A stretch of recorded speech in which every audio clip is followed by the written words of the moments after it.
Canada's implemented a number of sanctions on Russia since Vladimir Putin launched an invasion of Ukraine, and now Ottawa's unveiled a ban on Russian oil imports. To talk about this in more detail is political reporter and Toronto Sun columnist Brian Lilley. Brian, is this more of just a symbolic gesture since Canada really doesn't apparently import much Russian oil? It very much is symbolic because what the Prime Minister has said is that we are banning the import of crude oil from Russia. Now, we haven't really imported crude oil, something even he acknowledged in the House of Commons. We haven't imported crude oil since 2019. And when we were importing crude oil from Russia, it was about 17,000 barrels per day. That may sound like a lot to people, but it's not. It was always less than 3% of our imports. To put it in perspective, a lot of people don't know that British Columbia is an oil producing province. They produce almost as many barrels per day as we were importing from Russia. But as I said, we stopped bringing in crude in 2019. We are still importing refined petroleum products. So, that comes in various forms. We need to stop that as well. Now, many voices here in Western Canada are calling for increased oil production and potentially bringing back the Keystone XL pipeline, which we'd really celebrate here in Alberta. But is that likely to happen? Brian, what's the Biden administration saying, or how about the Trudeau Liberals?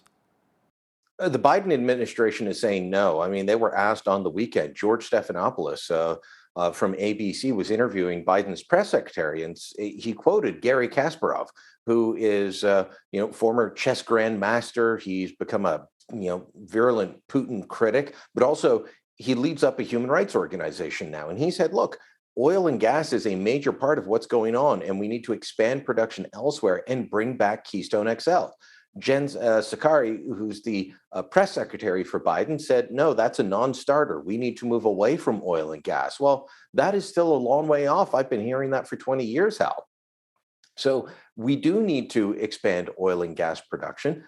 Building pipelines is going to take time, but long term, that is part of the solution. Unfortunately, we have a government that doesn't see the value in that. Just on February 7th, less than a month ago now, the Trudeau government kiboshed the building of the Energy Saginay pipeline system. Now, this would have built a liquefied natural gas port near Lac Saint-Jean, the Saguenay River in Quebec. It would have taken Western Canadian natural gas, converted into liquefied natural gas, and shipped it out to places in Europe and elsewhere through a port in Quebec. The Quebec government had approved it. They said no. We see what's going on with the Coastal GasLink, attacks. I want to call them sabotage, or I don't know what else to call them. But there is absolute opposition on the progressive side to building more oil and gas capacity in this country. Now, the war in Ukraine is not over oil and gas, but it is central to it because it fills Putin's coffins, and it also it is a threat. He threatens to cut off the gas supply to Germany and Italy, where they get a tremendous source of their energy from Russia. So, Canada needs to displace some of that. And unfortunately, the government, neither here nor in Washington, is really in favor of that. Now, beyond the sanctions, there's been more aid being sent to Ukraine from Canada. Brian, what kind of military aid is Ottawa providing? We're providing some anti-tank weaponry. Now, it's pretty old. It's basically rocket launchers that can take out tanks. It's primitive, but it works. And that's the main thing. So we're sending a number of those launchers along with 2,000 rounds of ammunition. That's to start. This is on top of the fact that we've already sent small arms. We're talking large caliber sniper rifles and the type of rifles that would be used by infantry units. So something similar to the C7 or C9s that our infantry units will carry. It'd be rifles similar to that along with ammunition. We've also sent field hospital materials. We've sent night vision goggles, body armor, helmets. A lot of people laugh at the non-lethal aid, but you shouldn't. It is important because beans and bullets is what they say the Army runs on. You can send the bullets, but if you don't send the beans, meaning food or other supplies they need, they're not going to be able to operate. And Ukraine needs all of that.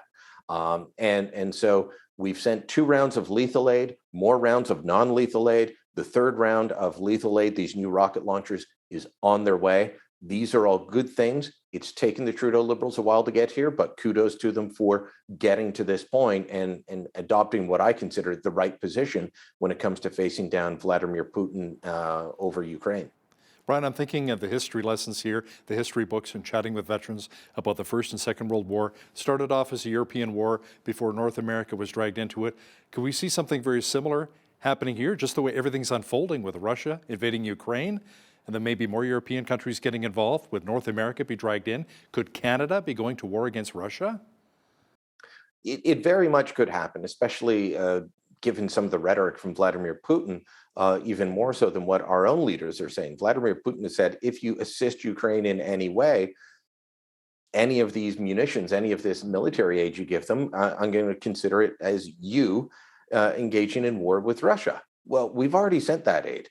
So if he determines that any of it has been used against Russia, and let's say this column of 40-kilometer long column of troop carriers and armored vehicles moving towards Kiev, let's say that that is taken out in part by, and I hope it is, by Canadian munitions, Putin might turn around and say, well, you're at war. President Biden in the United States has said time and again he does not and will not commit troops. Canada has so far said no, but that they have added that all options are on the table. All options would include the military. So far, we haven't gone that route. But if Putin continues to act the way he has, this could easily spill off into Poland or into Latvia, which are NATO member countries. And if he attacks them, then we are duty bound to go in and defend them and push back against Russia. When you've been talking to some within the Trudeau Liberal caucus, are they concerned that perhaps Putin is trying to reunify the USSR? That maybe, Latvia, Kazakhstan, Belarus, some of these other countries may be next? Moldova? Belarus is effectively a puppet state, and he has already taken a portion of Moldova through Transnistria. He's taken portions of Georgia. He talks about the Russian-speaking parts of Latvia and Lithuania and Estonia. And I really do not like comparisons to Adolf Hitler and the Nazi regime.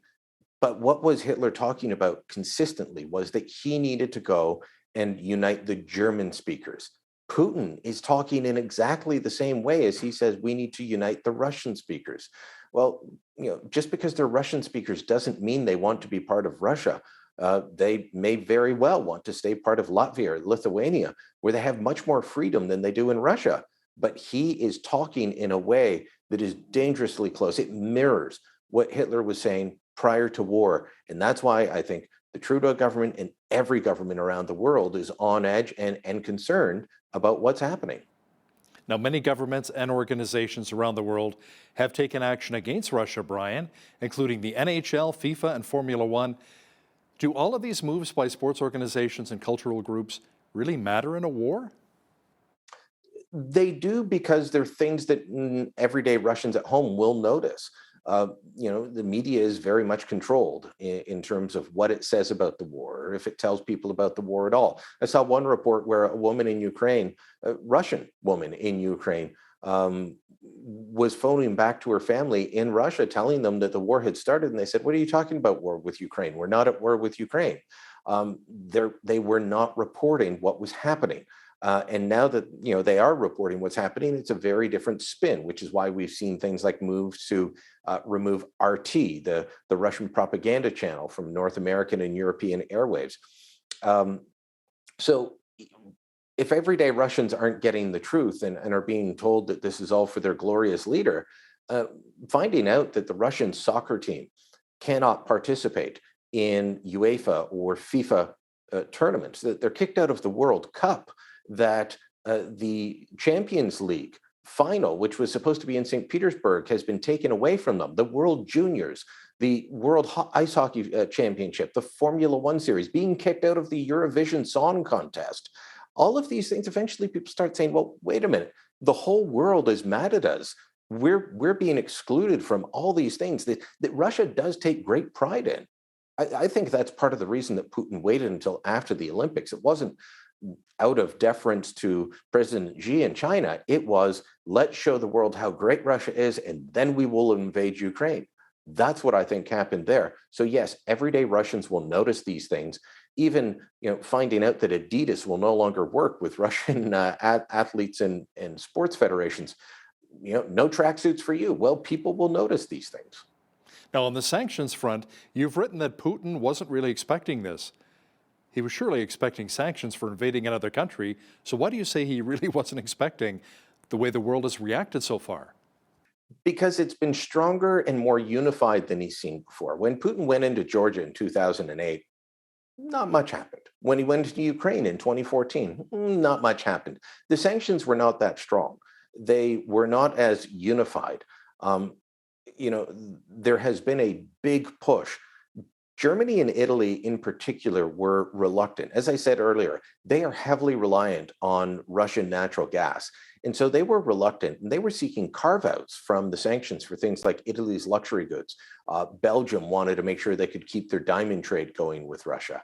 They were called out and shamed by fellow European leaders for trying to give in to Russia, and told, no, we need to stand united. So, is it as crippling as it could be?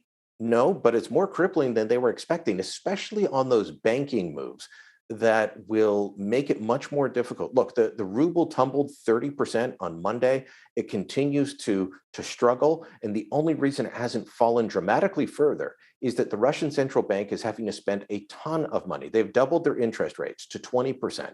They have had to spend a ton of money propping up the ruble, but also buying up shares of Russian companies which are in free fall at the moment. So this is making it a much more costly war. Putin was not expecting the level and the unity that he's seeing from the Western world at the moment. Brian, Ontario is joining Alberta, Saskatchewan, and even Quebec in relaxing restrictions today. Now, most of the COVID-19 restrictions and mandates are gone, but when will the Trudeau Liberals consider dropping the remaining mandates and restrictions, including vaccinations for cross-border truckers? I don't expect that to happen anytime soon. They have dropped some. If you are a Canadian vacation traveler going to the US, let's say, snowbird, you used to have a PCR test to come back. Now you just need a rapid antigen test.